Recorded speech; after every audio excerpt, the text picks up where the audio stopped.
На Абхазском государственном телевидении мы начинаем новый проект «Хастаголо Амта». Но прежде чем мы встретимся с нашими гостями здесь в студии, Ибрагим Чкадова сделает небольшое вступление. Добрый вечер. Этот проект давно витал в воздухе, и когда мы предложили руководству ГТРК такой формат передачи, мы встретили понимание, и буквально через несколько дней, за несколько дней из бумаги этот проект воплотился вот в то, что вы сегодня увидите. Это будет экспертный клуб в прямом эфире. Мы будем приглашать людей обсуждать наиболее насущные проблемы, которые стоят перед страной, какие-то угрозы, перспективы и так далее. У нас не будет табу ни на темы, ни на тех людей, которые могут сюда попасть, поэтому всех приглашаем смотреть эту передачу. А я пока удалюсь, наверное, я еще добавлю, что, конечно же, тут мы несколькими профессиями обладаем, не могу не похвалиться, поэтому иногда будет Ибрагим в студии, иногда Инал будет в студии как ведущий, а иногда я буду за пультом, за режиссерским, иногда будет Ибрагим. Так что вот в таком режиме нашими средствами своими мы хотим сделать вот ту как раз необходимую площадку для общения, в которой нуждается все наше общество. А сейчас приглашаем наших гостей в студию. Пожалуйста, присаживайтесь.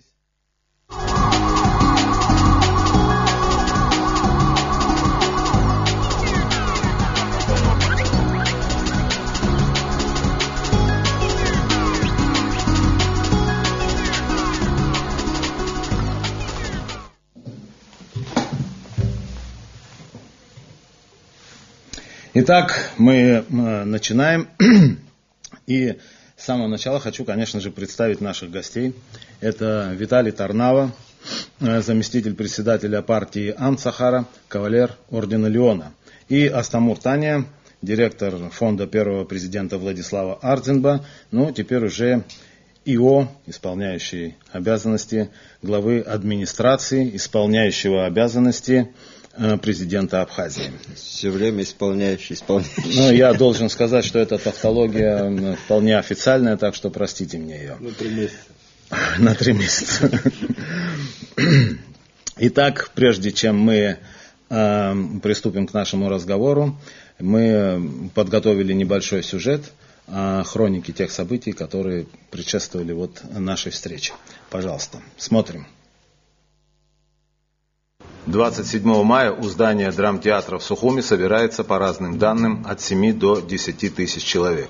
Митингующие требуют не только отставки правительства, но и президента. После того, как глава государства отказался идти на митинг, протестующие двинулись к президентскому дворцу. Переговоры представителей оппозиции с президентом Александром Анкваб затянулись на несколько часов. В итоге, не дождавшись результатов, митингующие, прорвав оцепление, вошли в здание президентской администрации. Президент Анкваб спешно покинул резиденцию. 28 мая становится известно, что Анкваб находится под охраной на российской военной базе в Гудауте. В республику в качестве посредников по урегулированию конфликта прибывают помощник президента России Владислав Сурков и заместитель секретаря Совета безопасности России Рашид Нургалиев. Они проводят переговоры со всеми участниками, но в ситуацию показательно не вмешиваются. 29 мая Координационный совет оппозиционных политических сил объявляет о создании в Абхазии Временного совета народного доверия. Парламент выражает недоверие премьер-министру и обращается к президенту с призывом добровольно сложить полномочия. Александр Анкваб оценивает события как попытку силового захвата власти вооруженным путем, однако после консультаций с представителями России соглашается на переговоры с оппозицией. 30 мая Анкваб заявляет, что готов к диалогу с оппозицией, но не в режиме ультиматумов. Анкваб собирается вернуться в Сухум, но пересматривает свои планы, якобы из-за угрозы покушения.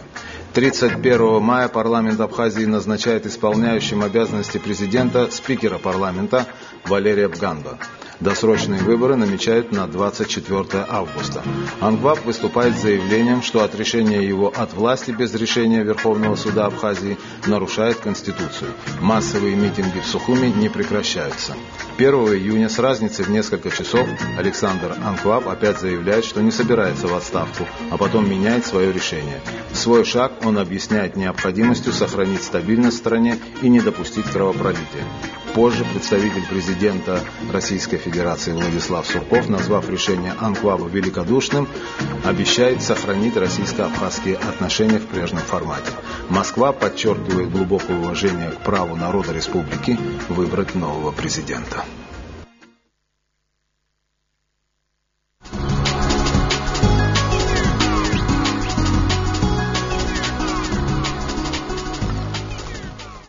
Итак, мы работаем в прямом эфире. Программа «Хастагылу Амта». Инал Хашик представит тему сегодняшней нашей беседы. Юристы, политологи и просто обыватели, они до хрипоты могут спорить о том, насколько досрочная отставка вписывается в действующую Конституцию. Тем не менее, на мой весьма субъективный взгляд, в принципе, само заявление Александра Анклаба о добровольной отставке, оно несколько сглаживает все эти противоречия и делает эту страницу абхазской истории перевернутой. И, в принципе, страна находится накануне новых президентских выборов. Тем не менее, наступать на одни и те же грабли мы, увы, умеем. И избежать новых потрясений, не проведя работу над ошибками, просто не получится. И если не разобраться в причинах кризиса конца мая 2014 года, не сделать правильных выводов, история может повториться. В общем, у меня для всех присутствующих, собственно говоря, один вопрос. Он такой для затравки. Каковы слагаемые политического кризиса, приведшие к фактической смене власти? То есть, что, в принципе, случилось? Это же не обязательно все должно было свершиться именно 24 или какого мая, 27 мая. Да? Мне интересно ваше мнение услышать по этому поводу. Прежде чем мы приступим к разговору, Виталий Гастамур, значит, я бы хотел, чтобы вы знали, у нас хронометраж определенный в передаче, это час, и я думаю, что мы в каждой беседе и по каждому вопросу будем укладываться где-то в 3 минуты. Право теперь того, кто первый ответит на вопрос о том, каковы же были причины, за вами. Я думаю, должен... Да, потому что сейчас у нас несколько поменялась ситуация. Сейчас я представляю оппозиционный спектр мнений, а Астамур уже власть, и он должен свое видение показать, а я потом буду критиковать как оппозиция. С некоторых пор мы поменялись местами. За то, что произошло. Да. И, кстати, теперь вы несете ответственность полную за эти 3 месяца, как чиновник в том числе. Да, спасибо за напоминание, потому что за 10 лет я привык находиться в оппозиции. Сейчас себя тоже очень не ощущаю представителем власти.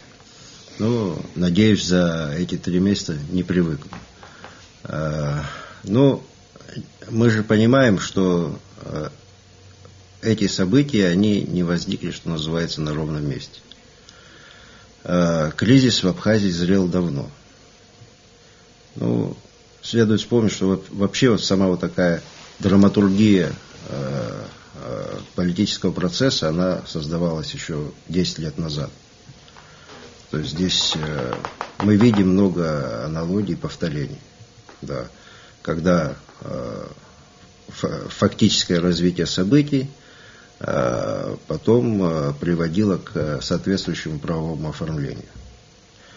К сожалению, мы этой драматургии не смогли избежать по прошествии 10 лет, потому что не были устранены основополагающие условия для кризиса.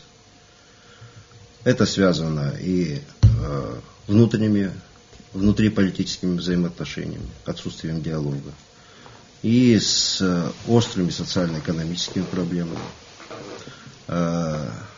Известно, что на протяжении более года катализатором обострения внутриполитической ситуации является проблема паспортизации.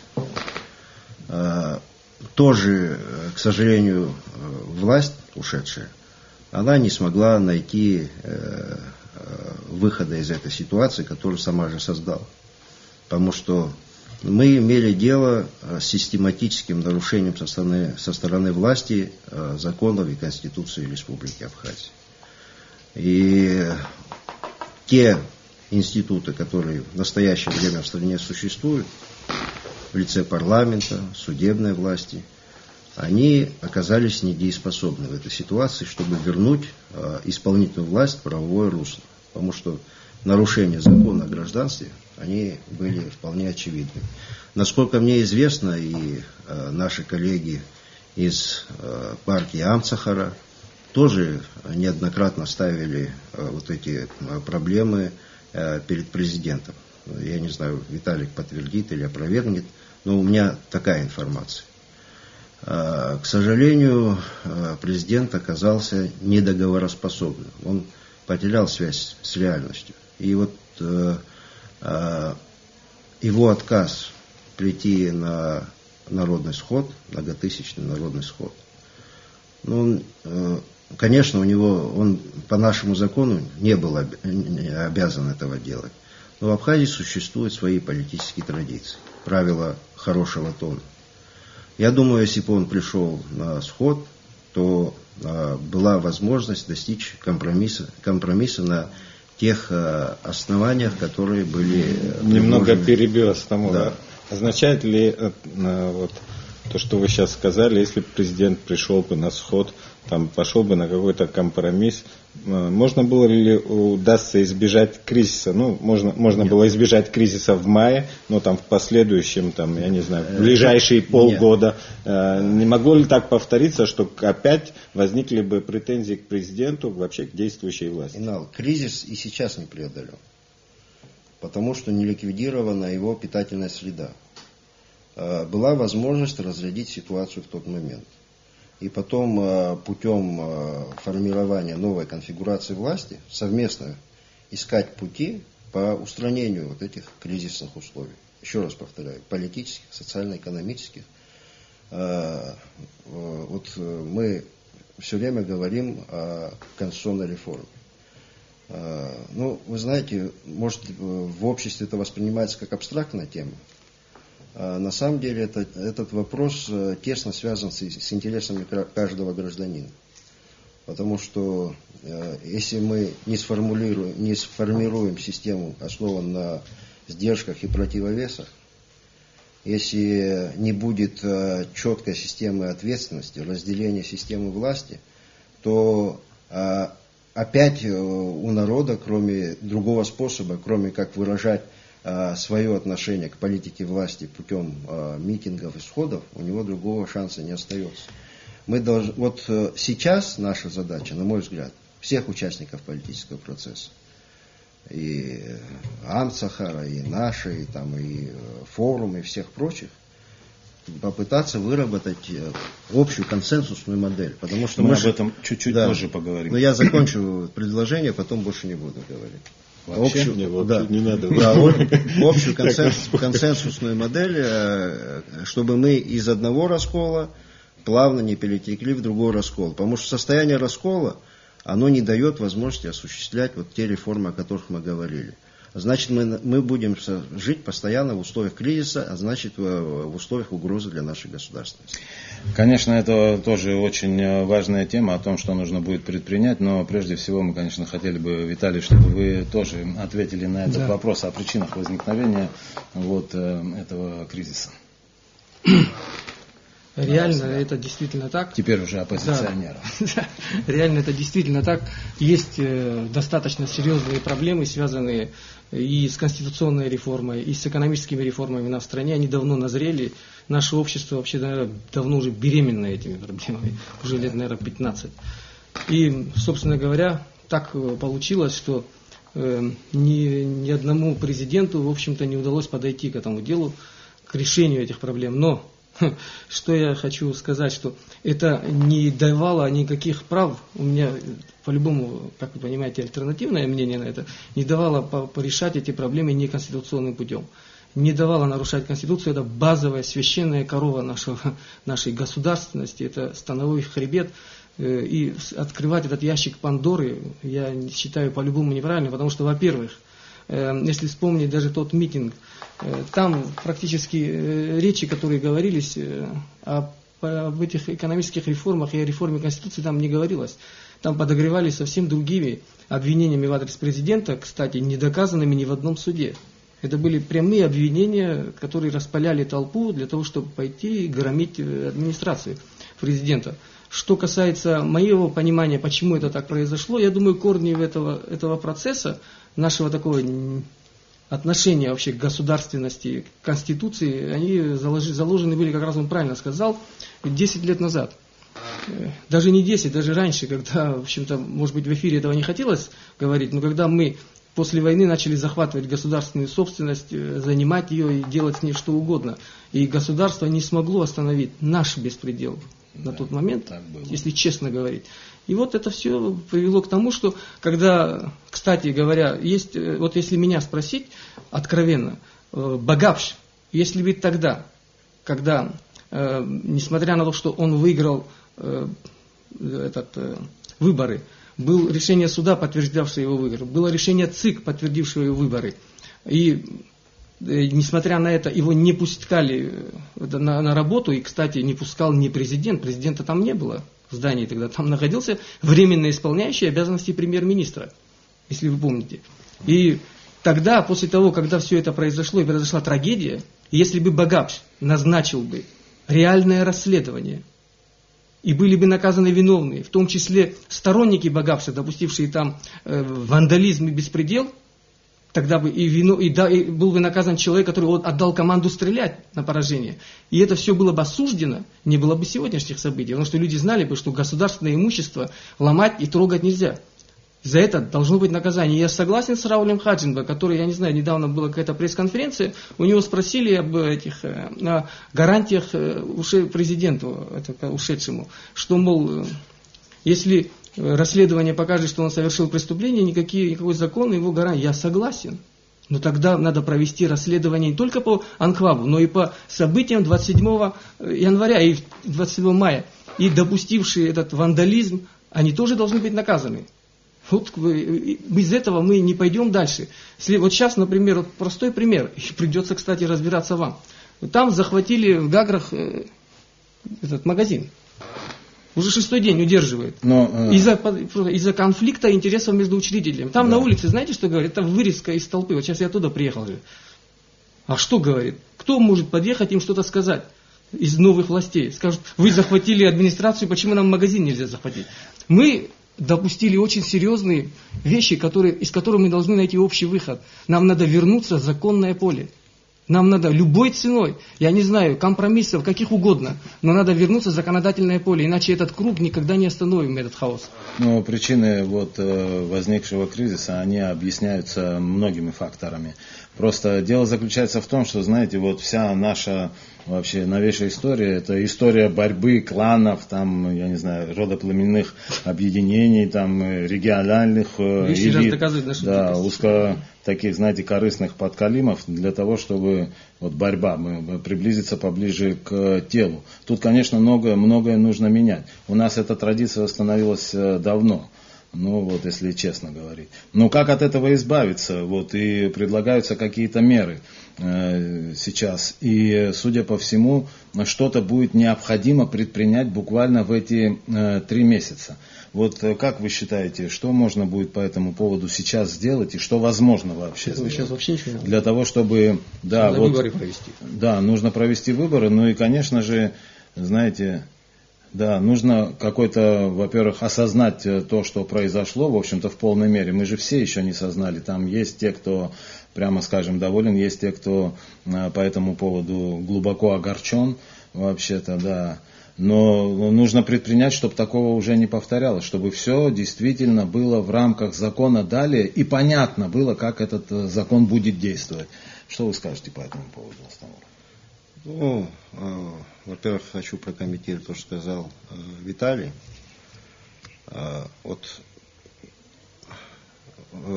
Толпой, я думаю, собрание свыше 10 тысяч людей называть не следует. Любое собрание можно превратить в толпу. Да. Любое собрание. Вначале оно было собрание. Я хочу сказать следующее. Но когда с заточками идут громить администрацию, заточками ни одного пьяного, я заточками там не было. Я тоже там и пьяные тоже присутствовал, были, да. кстати. Очень И что я хочу пьяные. сказать? То, что на площади собирается 10 тысяч человек, больше, меньше, разные оценки есть. Для Абхазии это вообще очень большая численность. Это говорит о том, что социально-экономическая и внутриполитическая ситуация в Абхазии на тот момент была кризисная. Ответственность за этот кризис, еще раз подчеркиваю, несет ушедший президент. В большей степени. Власть в меньшей целом. степени несет, естественно, и проправительственная партия, которая, насколько мне известно, предпринимала попытки, но безуспешные. Сейчас ситуация возвращена в правовое русло. Мы все готовимся к выборам нового президента. Есть исполняющие обязанности. Наша задача заключается в том, чтобы создать условия для честных, прозрачных выборов. Это самое главное. Да, чтобы после этих выборов наши люди опять не разошлись по лагерям, да, и не занимались агрессивной пропагандой друг против друга. Вы совершенно справедливо отметили, про какие нужны правовые условия. Если посмотреть, по каким правилам у нас идет политическая конкуренция, да, там присутствуют эти как раз клановые моменты, местечковые, да, есть местные особенности, конечно. Но мы должны создать такую политическую систему, которая будет содержать в себе элементы для постоянного развития и роста. Вот, например, допустим, если взять избирательную систему в парламент. Сейчас у нас проходят по родственно-клановому и соседскому принципу выборы. Если мы, допустим, внедрим здесь элементы пропорциональной системы, то у избирателя появится возможность голосовать вне привязки к тому, какие у него личные отношения сложились с тем или иным кандидатом в родственных отношениях, в дружеских и так далее и тому подобное. У него будет возможность голосовать не только за личности, но и за партийные программы, которые они представляют. Появится система ответственности. То есть мы не должны относиться к своему государству как к какому-то контрафактному продукту, который кто быстрее схватит. Мы должны создать для него стабильные условия. У нас, к сожалению, всякое было в нашем опыте. Мы должны его учесть, перенести это на бумагу. Естественно, нужен общественный договор всех участников политического процесса, потому что мы же никуда из нашей страны уезжать не собираемся. Мы здесь все должны жить. И здесь должны быть у всех перспективы, вне зависимости от того, каких политических взглядов они придерживаются. То есть мы должны создать цивилизованные правила политической борьбы. Сейчас, на мой взгляд, вот этот переходный период, он должен быть посвящен и предполагаемыми кандидатами в президенты, и теми, кто их поддерживает, и теми, кто представляет экспертное сообщество. Вот этот период должен быть посвящен выработке той модели политической, которую мы понесем уже, которую будет воплощать в жизнь следующий президент. Вот над этим мы все должны поработать, оставив в стороне вот эти вот какие-то личные пристрастия. Я понимаю, что это очень трудно, потому что у нас у всех какие-то существуют межличностные отношения. Но такие площадки существуют, на мой взгляд, в Абхазии. Экспертные площадки существуют, есть парламент. Давайте, кстати, вот еще одна площадка появилась. Телевидение, давайте будем обсуждать, но чтобы это не превратилось в дискуссию ради дискуссии, потому что чтобы так не было, что придет следующий президент и опять будет у нас Конституция образца 1994 года. Я хочу вас предупредить, у нас небольшая пауза будет, сейчас мы уйдем на рекламную паузу. Уходи. Нет.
кто недавно присоединился к нашей передаче, напомню, что вы смотрите программу «Хастаголо Амта». Мы работаем в прямом эфире. И сегодня у нас в гостях заместитель председателя партии Ам-Сахара Виталий Тарнава и исполняющий исполняющего обязанности президента, сказать, главы администрации себя так не утруждает. Астамур Танья. Ну, вы знаете, что продолжит вопрос, мы только что говорили о том, что есть такая все-таки особенность у нас, когда многое зависит от того, насколько человек приближен к, так сказать, власти. Вот вы знаете, вы говорили только что о том, что необходима политическая конкуренция. Да. Вот, да, скажите мне, пожалуйста, как исключить, как создать такие условия, чтобы политическая конкуренция, она все-таки присутствовала, и как исключить с самого начала возможность злоупотребления властью? Ну, вы знаете... А вот так. Да, конечно... Интересно. Да. Я думаю, что если бы все проблемы, о которых ты говоришь, Валера, можно было решить, можно было процесс вообще остановить. Конечно, в ходе государственного развития разное возникает. И политические кризисы, вне зависимости от того, какая конституция. Самое главное нам, под любую конституцию нужно подвести социально-экономическую базу. Когда мы говорим о политических реформах, это же не самоцель. Политическая система – это инструмент управления, не более. Эффективного или менее эффективного. Мы увидели, что нынешняя система управления, она неэффективна, она содержит в себе большие конфликтогенные факторы. Значит, ее нужно менять в соответствии с нашим опытом и с нашими традициями. Но задача этой новой политической системы – это создать нормальные социально-экономические условия для населения. Чтобы была работа. У нас зашкаливает уровень безработицы. Где безработица свыше 30%, мы видим в европейских странах. Их лихорадит, там миллионы митинги проходят. У нас 70% по официальной статистике безработицы. У нас люди не видят перспективы, стабильной перспективы для завтрашнего своего дня, для детей, для образования, для здравоохранения. Политическая реформа нужна для решения этих вполне конкретных, приземленных задач. Мы говорим, все время мы говорим, что нами был упущен очень важный шанс. Практически $1 миллиард российской помощи ушло на реализацию проектов в большей части второстепенной, третьестепенной значимости. У нас в результате мы упустили шанс с помощью этой финансовой поддержки с российской стороны заложить какие-то основы для экономической стабильности, решить проблему безработицы.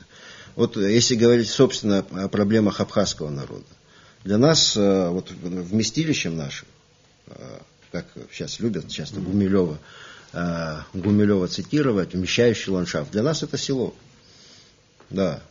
Это источник демографического роста, это там, где сохраняется... На Гумилеве я все-таки тебя перебью, так как у нас все-таки со временем тоже я извиняюсь, не очень... Я извиняюсь, я все-таки хотел бы к Виталику обратиться, узнать. Допустим, еще за месяц до конфликта президент НКВАБ, я не помню, отвечая на вопрос, к какому из российских изданий, но точно знаю, российское было издание, его там прямо спросили, будет ли он проводить экономические реформы, и он сказал, нет, никаких экономических реформ не будет, потому что страна не готова. Так получилось, и потом уже эти события закрутились.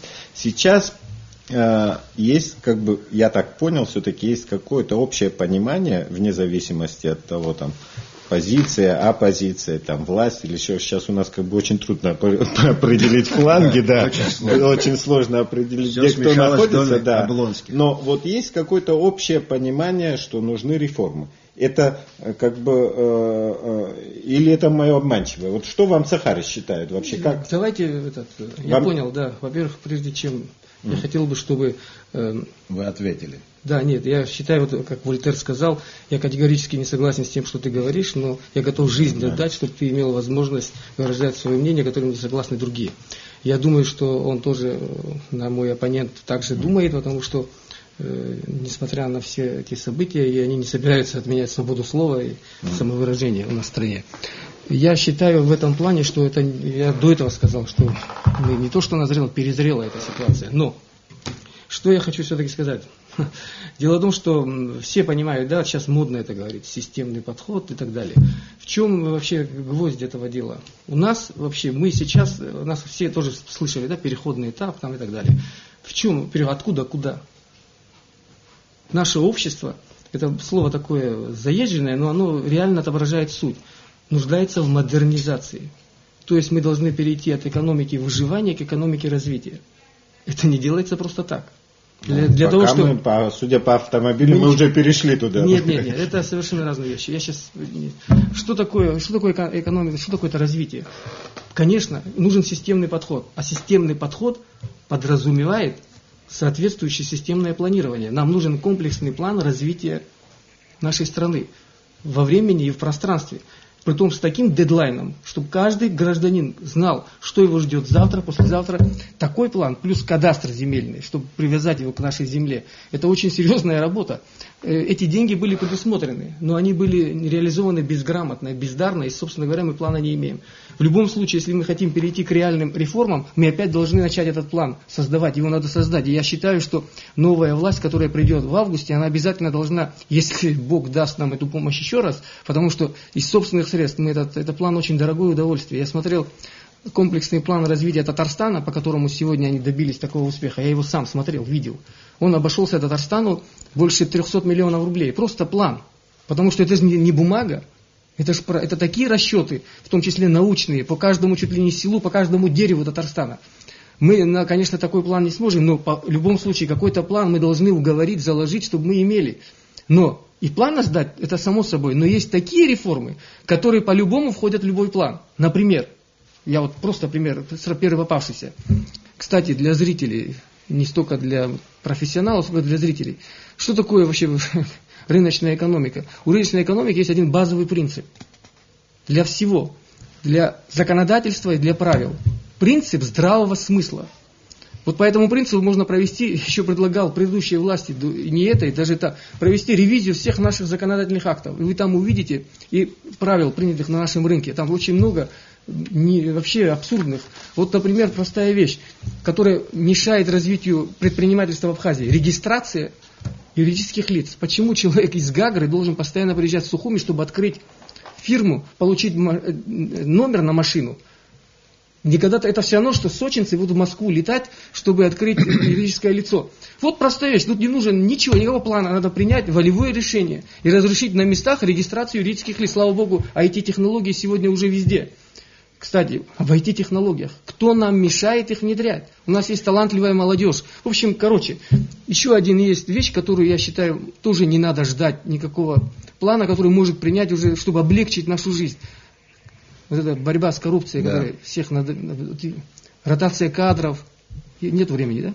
Да, мы уже должны чуть поменьше прокомментировать. Вы знаете, что у вас будет еще возможность подвести итог и между собой тоже поговорить. Я думаю, что мы сейчас не испортим, так сказать, ваш диалог тем, что посмотрим, что говорят о ситуации в Абхазии в иностранных СМИ. Мы проведем некоторые цитаты. Это вот первая цитата из Вашингтон-Пост. Ситуация в Абхазии, где протестующие отстранили президента Анкваба от власти, немного напоминает украинский Майдан, считает журналист Адам Тейлор.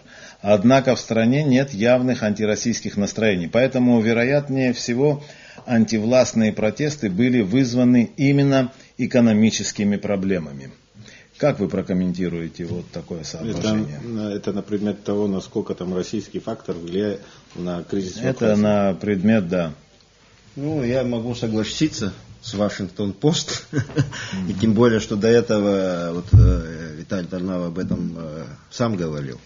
Вот из того, что он говорил, видно, что даже у партии власти в рамках предыдущего правления не было возможности продвигать те здоровые и полезные для нашего общества идеи, о которых говорил Виталий. Вот сейчас, мне кажется, у нас же не задача привести там, у каждого своего там, президента, который опять забудет о том, что там было и кто его поддерживал и так далее. У нас задача, чтобы этот был президент. Скажите, а если вот, допустим, ваш кандидат придет к власти, есть политическая ответственность? Нет, ну вот, условно говоря, есть там у вас кандидат. Там, как чиновник я не могу вмешиваться. Ну понятно, но политическая ответственность, ответственность за своего кандидата. Вот какая-то политическая организация выдвигает там одного из кандидатов, тот кандидат становится президентом, потом такое ощущение, что вот эта политическая организация, она только и делает, что обороняет этого президента, как бы абсолютно. Чтобы он не делал. Да, чтобы он не делал. То есть, вот, может быть, вот в этом проблема заключается. Вот я к тому, что, допустим, вот если отталкиваться опять от нынешнего кризиса, в апреле месяце я помню, то есть главной проблемой стала вот катализатором, как бы, хотя и других проблем был вагон и маленькая тележка, но главный катализатор, который как бы за собой потянул этот вагончик, все-таки был гальский вопрос. И в апреле, я как помню, в парламенте было там соглашение консенсусное, когда все депутаты проголосовали, приняли документ, и один из пунктов там был, что депутаты обращаются к президенту с тем, чтобы он отправил в отставку, так как это компетенция там, президента, отправил в отставку генпрокурора и глав 3 администраций, районных администраций. Это консенсусное решение было. Если бы вот тогда под этим консенсусным решением все-таки президент поставил бы подпись, я думаю, вот такого напряга, наверное, не было. Это все-таки он как бы отвечал не оппозиции, там не только оппозиция, там и люди, которые представляют его в парламенте. То парламентское большинство, которое до сих пор было, правда, оно сейчас сильно поредело, я так понял, сейчас оно все равно, часть из них опять всегда будет парламентским большинством представителей, то есть они как бы перекочевали. Вот они остались. Но все равно, вот если бы тогда вот эти люди, которые, собственно говоря, и представляли тогда, являлись сторонниками президента, может быть, спросили бы у него, мы же за тебя поручились, мы же договорились, тогда нужно все-таки подписывать. Наверное, вот этого кризиса не было бы. Я так думаю. Вы знаете, как я все-таки верну вас вот опять же к цитатам. Несколько такая оборванность нашего общения будет существовать. Но все-таки, Виталий, я бы хотел, чтобы вы ответили на вторую цитату. Видеть в майском противостоянии некий клон Киевского Майдана, полагаясь лишь на поверхностное внешнее сходство, не представляется возможным. Вот у него такое мнение. Как вы считаете, есть вообще какое-то сходство с тем? Это в новой политике Сергей Маркедонов говорит, который у нас сейчас будет. Дело в том, что я был на каком-то круглом столе, я уже не помню. Ильи Гамисуни. Да, где-то в прошлом году, по-моему. И там вот один, я не знаю, я их вообще, честно говоря, плохо знаю. Я вообще, несмотря на то, что вроде бы все-таки постарел, и мне тяжело следить за всеми этими делами. Но кто-то, я уже не помню его фамилию, он мне вот это как раз и пытался сказать, что, мол, ты понимаешь, вот это очень похоже на Майдан. Я говорю, слушай, у нас несколько другая ситуация, говорю. И тут вообще, как же, вот это же технология, если они требуют досрочной отставки президента, мол, это уже технология, а не возмущение народных масс. И, слушай, в общем, я знаю наши дела, я очень далек от этих навязанных штампов. Я думаю, у нас абсолютно другая ситуация, и вообще на эту тему мы не должны сейчас говорить, я считаю. Я думаю, что у нас сейчас намного сложнее, и надо нам все-таки сегодня посвятить время тем 3 месяцам, которые нас ждет. Дело в том, что вот самое опасное, что вот вначале говорил, вот я все-таки хочу, я считаю, что такие люди, как Астамур, по-любому должны быть не ИО и не в РИО, а должны постоянно находиться лучшие люди, интеллектуальные люди, молодые, здоровые, они при любых обстоятельствах должны быть нужны нашему государству и должны работать. Я желаю им, чтобы он не РИО, не в РИО, а работал и приносил пользу стране, и такие, как он. Слава Богу, у нас такие есть. Что я хочу еще добавить к этому? Вот сейчас 3 месяца у нас очень сложных. Тем более, этот еще летний сезон идет. Да. Я знаю, например, моих близких, которые деньги взяли в долг, чтобы построить мини-гостиницу. И они хотят в июле запустить. Если мы расшатаем ситуацию, и предвыборная ситуация, вот вместо того, чтобы спокойно ее пройти, еще больше что-то навредим, просто жалко людей, честно говоря. Мы сейчас должны быть так осторожны. Нам не дано предугадать, как наше слово отзовется. И осторожно, спокойно провести эти 3 месяца, выбрать президента и при этом провести летний курортный сезон. Да. Это колоссально, и я хочу, чтобы и ответственность одна из серьезнейших ложится на моем оппоненте, потому что он реально работает в органе, который априори должен отвечать за ситуацию в стране. Не дай Бог силы ему и это справиться. Я думаю, знаете, что как раз ситуация в этом плане что с него теперь больше спросят. Я хочу, чтобы все это осознали, работающие рядом с ним и его подчиненные, чтобы они знали, что сегодня ставки настолько высоки, что мы должны быть очень осторожны, потому что предвыборная ситуация, это по-любому у людей психоз, у людей настрой, это накал страстей. Мы должны пройти это с такой осторожностью, не навредив, как никогда. Даже если тебе что-то не нравится, должен терпеть. Мы должны выбрать президента, и потом осенью разборки можно устраивать любые. Но сейчас на нас смотрит весь мир. Тем более у него ситуация осложняется еще тем, что я, насколько понял, лидеры, вот они везде объявляли, основные, Хаджинба и Аслан Кубахия, они сказали, что они не для того все это затеяли, чтобы пойти во власть, что они и так избраны народом, и у них выше, и они не собираются идти ни в президенты, никуда. Это тоже накладывает своего рода отпечаток, они будут, скажем, помогать в парламенте. Я думаю, мы сегодня, наша главная задача сохранить мир. Вот в эти 3 месяца.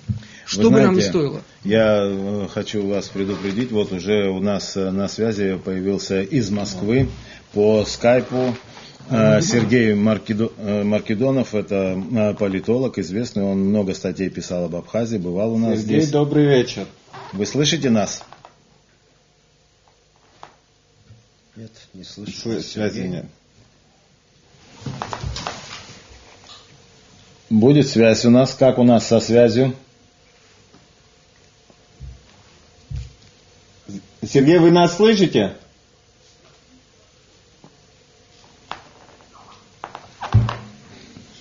Все-таки первый эфир, Валерий. Первый эфир, мы впервые, собственно говоря, вот, да, используем скайп. У нас как, получается связь или мы пойдем дальше?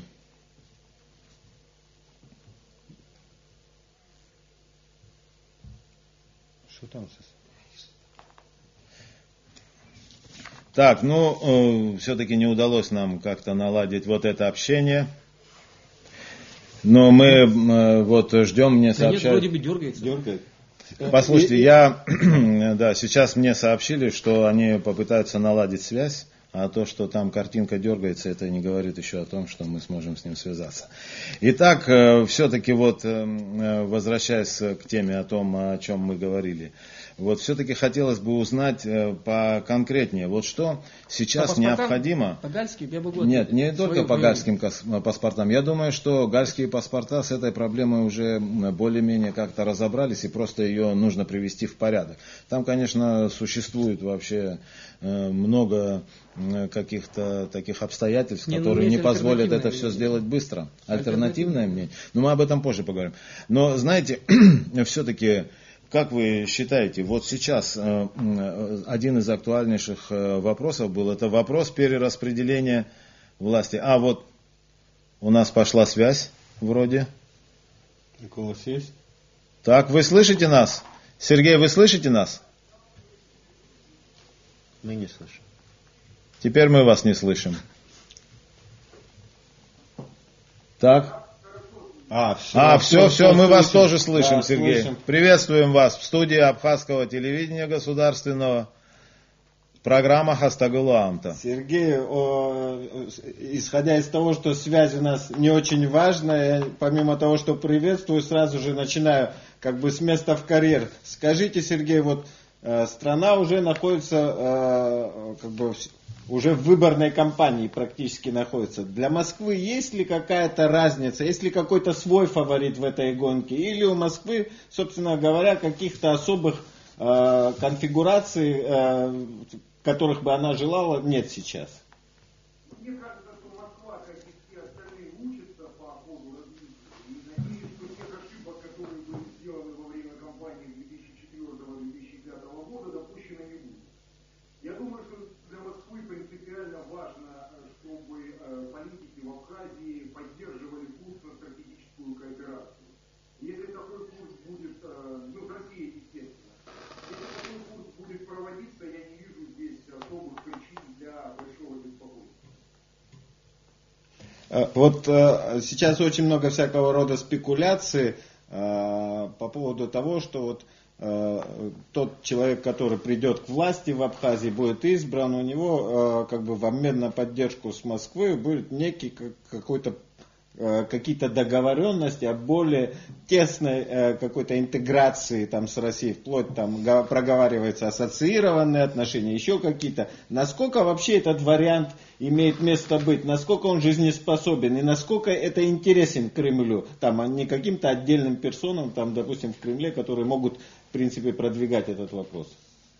Я думаю, что вопрос именно конкретно об ассоциированных соглашениях, он ведь достаточно сырой, да, еще многие говорят это словосочетание. Я его слышу в вопросном контексте, наверное, как и у нас, кстати. Весьма его активно обсуждают, но как-то вот конкретного наполнения, что это предполагает, какой-то вариант Пуэрто-Рико и США или что-то еще там другое, я не вижу. Мне кажется, что, во-первых, Абхазию нужно довольно четко отличать от другой республики, бывшей грузинской автономии Южной Осетии. Ведь в Южной Осетии многие выступают за то, чтобы войти в состав России, объединиться с Северной Осетией, субъектом в составе Российской Федерации. Но Северной Абхазии нет в составе России. И вот эта идея обхождения, мне кажется, она вряд ли будет востребована. Спасибо, Сергей. У нас мы еще больше задали бы вопросов, но у нас уже время поджимает. Большое спасибо, Сергей, что приняли участие в нашем разговоре. Надеюсь, мы еще встретимся и будем, и вы у нас будете еще раз, и не раз будете в эфире. Спасибо. Спасибо. Спасибо вам большое, Сергей. Ну, теперь, конечно, слово за вами. Как вы прокомментируете все сказанное? Вот и тот вопрос, который адресован был Сергею Маркедонову о тех разговорах. Теперь определи, какой именно.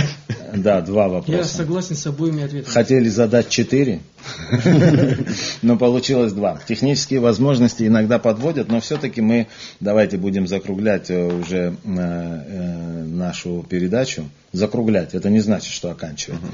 Значит, да, как вы вообще прокомментируете вот то, что было сказано Маркедоновым? Я сказал, я согласен с тем, что он сказал. Что тут комментировать? Я также думаю. Мало того, если мне понравилась, кстати, позиция Ахрабжани, я там недавно интервью давал по этому вопросу, и еще кто-то с ним был. Сейчас у нас все дают каждый день. Вот по этому вопросу именно. Поэтому, да, не по ассоциированным. Они сказали, что да, у нас там развивается интеграция и так далее. И может быть нужен новый какой-то общий договор с форматом определенным. Там, в общем, мне вот эта позиция этих ребят, там, по-моему, Габни и Ахрабжани, или кто-то еще, я уже не помню. Ну, я, например, за такое. Вообще, сейчас очень много, кстати говоря, обсуждается по поводу меморандума, который должны вроде бы, там выработан меморандум, там группой общественников, и который будет предложен каждому кандидату в президенты. И я думаю, я с этим меморандумом, кстати, не успел ознакомиться, но тем не менее, мне кажется, очень важным будет момент, пункт, по которому всякого рода посягательство на суверенитет Абхазии, оно тоже было зафиксировано, что это не под каким соусом, не под ассоциированным, не под консервированным и так далее. То есть это такая вещь, где надо быть очень быть 100 раз осторожным и очень очень взвешенно подходить к таким вещам. И мне кажется, что это очень важное такое консенсусное решение должно быть не только там среди кандидатов. Это такой общественный договор, который должен быть между всеми политическими силами, которые есть в Абхазии. Кстати говоря, такой общественный договор готовится, вообще-то вот в Фейсбуке обсуждается, и много пунктов тоже есть. Он кандидатом будет предложен. Он кандидатом будет предложен. Привлеките разные политические силы к его выработке. Да, нормально. Ну, я думаю, будет сейчас редактироваться. пока, сейчас пока он в процессе формирования. Франция началась с этого, кстати. Да. С общественного согласия. Да, если еще раз про ассоциированные отношения. Ну, честно говоря, я не вижу, какая целесообразность у России, не говоря уже о нас, вот в выработке вот такой модели сотрудничества с Абхазией. Геополитические позиции России после признания Абхазии надежно защищены. Другое дело, что, конечно, нам нужно развивать равноправные партнерские отношения с Россией. По разным направлениям, по разным аспектам. Там и вопросы обороны, та же граница у нас, чтобы она была без прорех. Эти вопросы нужно решать, но в формате равноправного партнерства. Вот тема ассоциированных отношений, она возникла, если я не ошибаюсь, в 2001 году, когда мы... Да ты что? Да. В 2001 или 2002 парламент в 2002 году.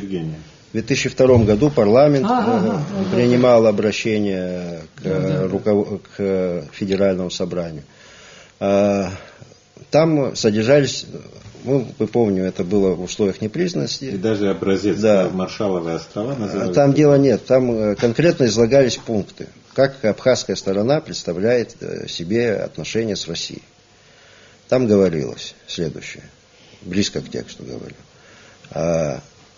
Абхазия осуществляет скоординированную с Россией внешнюю политику, при этом Россия продвигает вопрос вступления Абхазии в международные организации.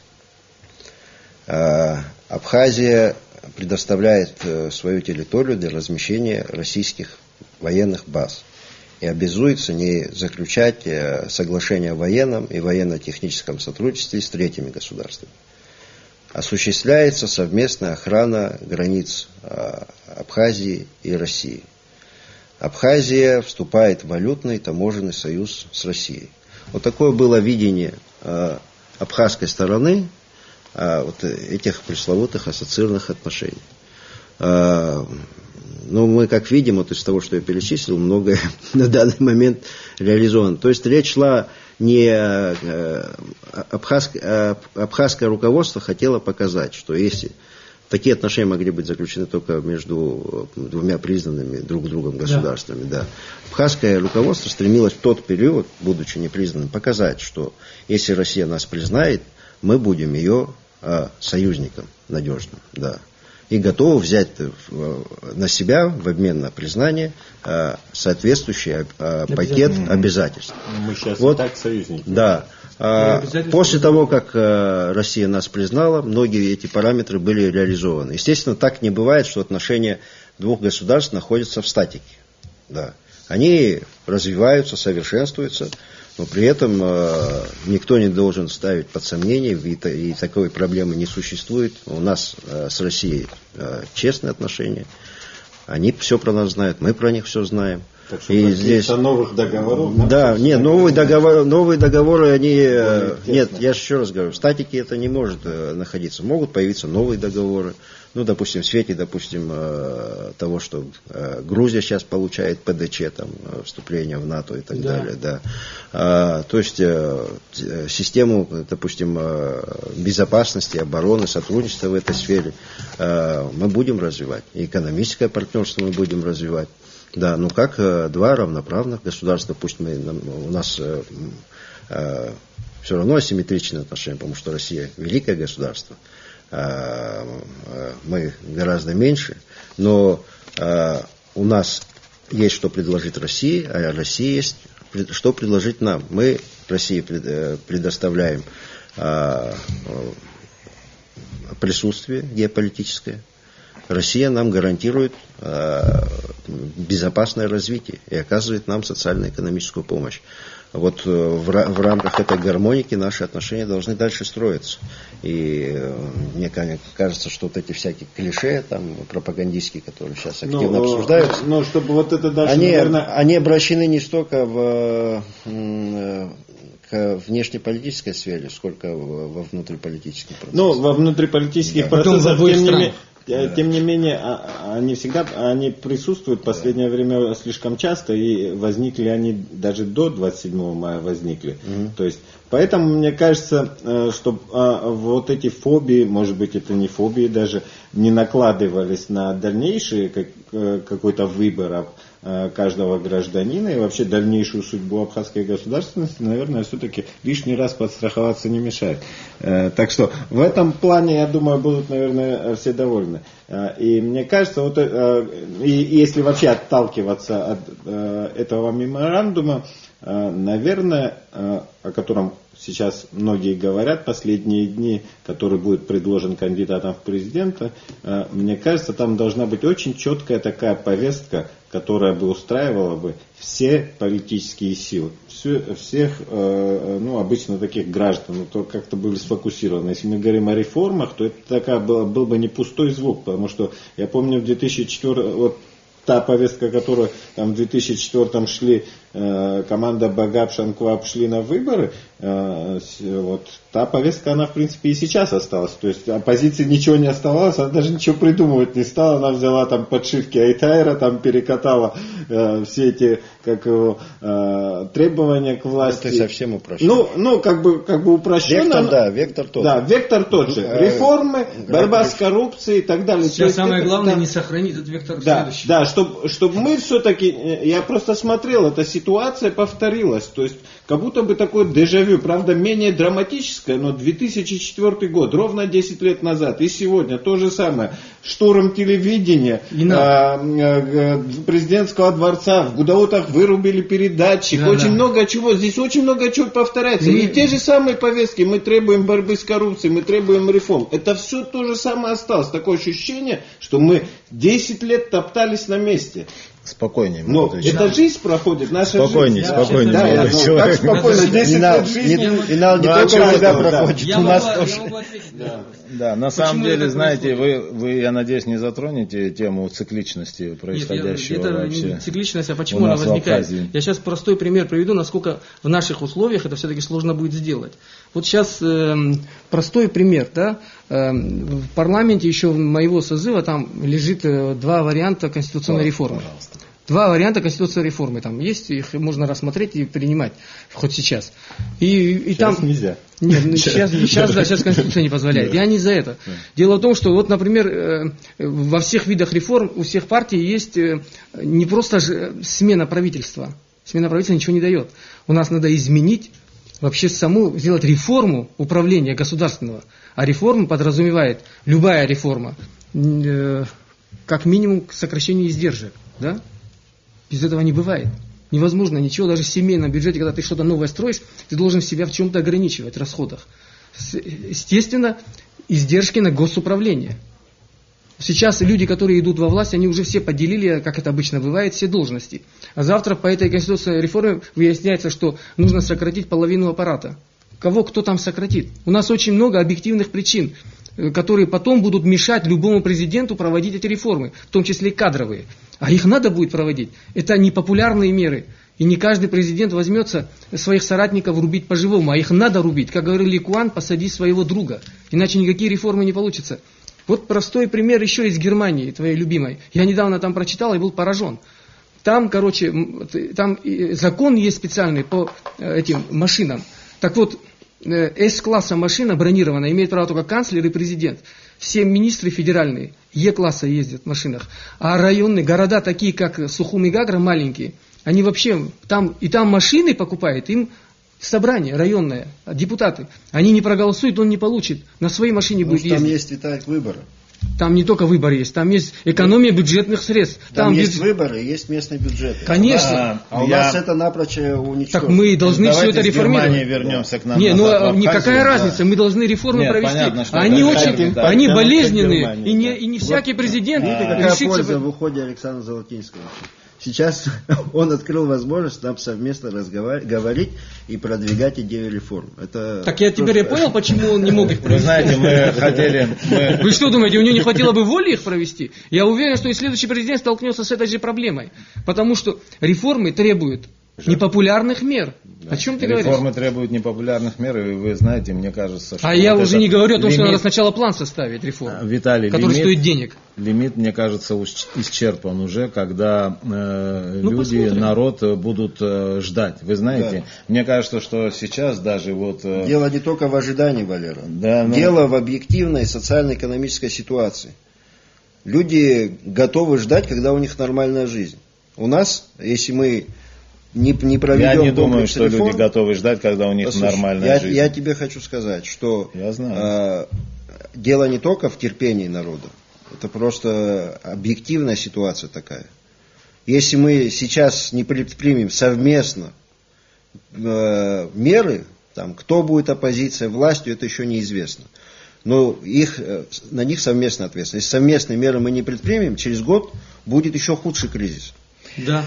Я с вами согласен. Вы знаете, я вам скажу, что, конечно, сметут кого хочешь. Да, если сейчас... Сколько бы процентов... Вот, поэтому я задавал вопрос, мне хотелось, конечно, услышать, что можно сейчас сделать вот за эти 3 месяца, действительно такого существенного, чтобы потом, когда кто бы ни пришел к власти, уже у него были большие возможности, во-первых, опираться на людей и знать их требования, чтобы было действительно достигнут какой-то прогресс, продвижение вообще нашей системы. Мы хотим, чтобы система власти работала эффективно.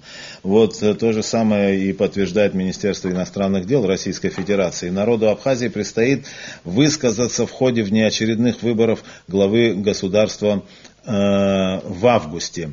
В России с уважением отнесутся к этому волеизъявлению.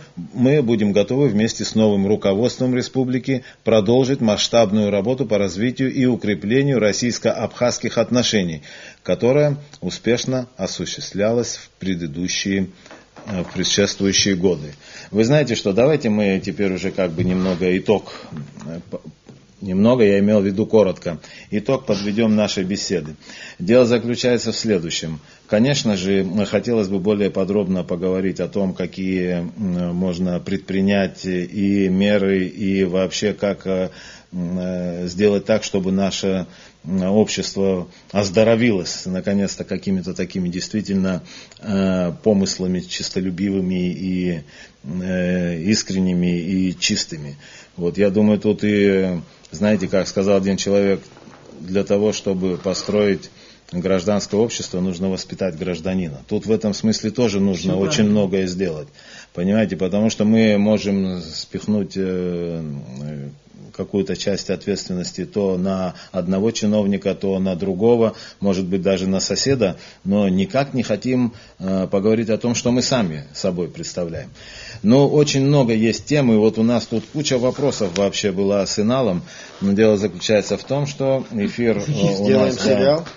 Сделаем сериал, я думаю, что наши телезрители тоже выскажутся. Ничего, мы вас еще приволим сюда. Наши телезрители тоже выскажутся о программе, несколько своих замечаний они скажут, несколько, мы много не будем слушать. И потом, конечно же, все самые актуальные темы мы будем поднимать на нашей программе «Хастагол Ламта», которую вы сейчас смотрите. Итак, пожалуйста, давайте подведем итог нашей встречи сегодняшней. По 2 минуты, не больше. Давай. Пусть власть выскажется. Временная, да? Временная. Да, я не дождусь, когда, как это по Маяковскому, кто тут временный? В моем случае. 2 минуты. Да, что хочу сказать. Что мне внушает оптимизм? В отличие от вот этих лет, пост 2004 года, вот я не вижу вот такого, знаете, ярко выраженного лагерного мышления. Вот. Грубового. Да, лагерного, там, хаджинбисты, багапшисты. К счастью, вот наше общество, вопреки стараниям политиков, это состояние преодолело. Оно устало просто. Да. Это создает очень хорошие условия. Да. Во-первых, для того, чтобы мы наладили здоровый диалог, я думаю, администрация, если там участники политического процесса будут заинтересованы в нашей какой-то помощи, участии, мы готовы содействовать формированию таких площадок. Да, я думаю, что наша функция сейчас в этом заключается. В первую очередь создать условия, чтобы не было вот этих пресловутых административных ресурсов, чтобы все люди, которые придут на выборы, вне зависимости, пройдет их кандидат, не пройдет их кандидат, они вышли с пониманием, что мы начинаем новый отсчет истории, начинаем строить новую страну по новым правилам. Будем делать это вместе, вне зависимости от того, с каким кандидатом он связывал этот процесс, человек. Общественный запрос на это есть. Еще раз подчеркиваю, нет лагерного такого... Желание потянуть дело не появится? Лагерного мировоззрения нет. Очень даже есть. Да. У нас очень много блатных, сейчас они тебя неправильно поняли. Я в другом смысле. Я имел в виду в плохом смысле слова, нет лагерного мировоззрения. Я думаю, что в принципе нет никаких непреодолимых проблем. Нам нужно, во-первых, сформулировать примерно повестку, как мы видим дальнейшее развитие Абхазии. И тогда, поверьте, если мы в этом вопросе согласимся, то вопрос, кто станет президентом, он во многом станет второстепенным. Потому что... Все, я извиняюсь. Это уже, исключая самих. Потому что это тема следующей нашей встречи. Виталий, пожалуйста. Я считаю, что две вещи должен сделать следующая власть. Это должно быть, вот тезисно, если говорить, у нас должно быть, во-первых, мы должны понять, что стыдно не работать, работать не стыдно. Вот если мы вот так будем жить, шаг по шагу мы начнем выздоравливать наше общество. У нас сейчас это нет понимания. А власть должна сделать, вот тоже тезисно, вот если как этот призыв, она должна сделать все, чтобы в Абхазии легче стало деньги зарабатывать, чем их отнимать с помощью оружия.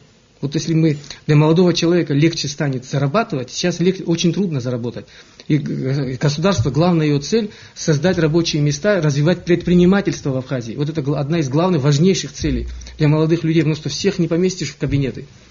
Вот Маргарет Тэтчер в свое время, когда она составила Англию работать, эту старую Англию заставила работать, которая раздобрела на этих колониях. И они сегодня там принцы крови спокойно работают, открывают мелкие предприятия. Это она сделала. Когда у нее спросили, как ты умудрилась снизить коррупцию, она ответила очень просто. Я беру, говорит, в Англии всегда можно найти 10-15 честных людей, ставишь их во главе ведомства, и коррупция сама исчезает по себе. Дело в том, что в этом есть очень одна истина. Есть такой, в обществе действует закон подобия, который был открыт еще во Франции в 19 веке. Как ведет себя первое лицо, так ведут себя подчиненные. Вот да. Нам надо выбрать таких людей, которые будут вести себя честно. Остальные вынуждены будут вести честно, иначе потеряют рабочие места. Вот все, еще одно. На прощание хотелось бы поздравить наших телезрителей, особенно ту часть, которая любит футбол, с наступающим праздником футбола. Жизнь продолжается, несмотря ни на что. Я желаю, потому что я страстный болельщик футбола, и я знаю, что это такое, раз в 4 года. Желаю всем болеть, в том числе за сборную России, удачи ей. Как бы, я понимаю, чемпионом мира она не станет, но чтобы она достойно там выступила. Тем более там играет почти наш земляк Алан Дзагоев, я лично за него болею. Дай Бог им здоровья. И всем нам удачи. Знаете, вот по вашему настроению и по настроению Астамура, конечно, видно, что у нас есть все возможности для того, чтобы был диалог. И вот все то напряжение, которое существует у нас сейчас, оно бы в ближайшее время растворилось. И я думаю, что этому, конечно же, поспособствует то, что мы будем смотреть чемпионат мира по футболу и комментировать его. И Инал закончит. Я думаю, знаете, есть, конечно, очень такие плохие симптомы того, как произошло все это, вот этот майский кризис и так далее. Но, знаете, в каждой монете есть оборотная сторона. И мне кажется, вот в этой оборотной стороне очень много все-таки позитивного. Теперь, кто бы ни пришел в это президентское кресло, он будет знать, что оно не утопающий такой в уюте этот диванчик или вообще что-то такое, а это нашпигованное такими гвоздями, да, стул, на который даже и присесть не захочется, передохнуть, да, то есть, и с другой стороны, и он будет знать, что, в принципе, общество будет все время теперь требовать от него даже тех обещаний, которые он сказал, как бы из благих намерений, но зная, что он их там никогда не будет делать. То есть, сейчас каждый политик, он должен, собственно говоря, вот баллотируясь в президенты, четко давать себе отчет, что он обещает гражданам в случае своего избрания, и уже когда, будучи избранным, сделать все, чтобы этой повестки своей, которая изначально была определена, придерживаться. А само общество, оно должно, как бы, отдав свой голос там 24 августа, и там, может, там будет второй тур, да, чтобы оно не забыло, да, оно там выбрало своего президента и ушло спать, отдыхать, да, то есть оно должно все-таки этого президента держать в тонусе, в рабочем состоянии, чтобы он понимал, чем живет его народ, избравший его президента. Ну, на самом деле, конечно, сейчас требования к новому руководителю страной будут гораздо более высокие, чем они были до произошедших событий. И в этом смысле у него будет огромная, большая гораздо ответственность вот в исполнении или принятии каких-то решений. И время тоже, несмотря на то, что Астамур со мной не согласен, мне кажется, что и время у него будет тоже несколько сжато для принятия каких-то решений. Но вот спасибо вам за то, что вы и подвели итог передачи, нашей беседе, точнее, а вот я хочу тоже подвести итог тому, что сегодня происходило, но уже в другом ключе. Я только хочу сказать о нашей передаче, что программа у нас действительно, она была сделана такая, знаете, в режиме быстрого реагирования. Вот мы сделали фактически сейчас пилотный выпуск, который вам показали прямо в прямом эфире. То есть мы, конечно же, сейчас надеемся на то, что телезрители, посмотрев нашу передачу, посмотрев нашу программу «Гастагыла Анта», сделают свои суждения, мы прислушаемся к ним и в дальнейшем будем... все по-своему. Вы там что-то вырезали, Валерий. Где? Вот в нашей этой передаче. Кстати, пилотный проект первого «Гастагыла Анта» тоже я участвовал.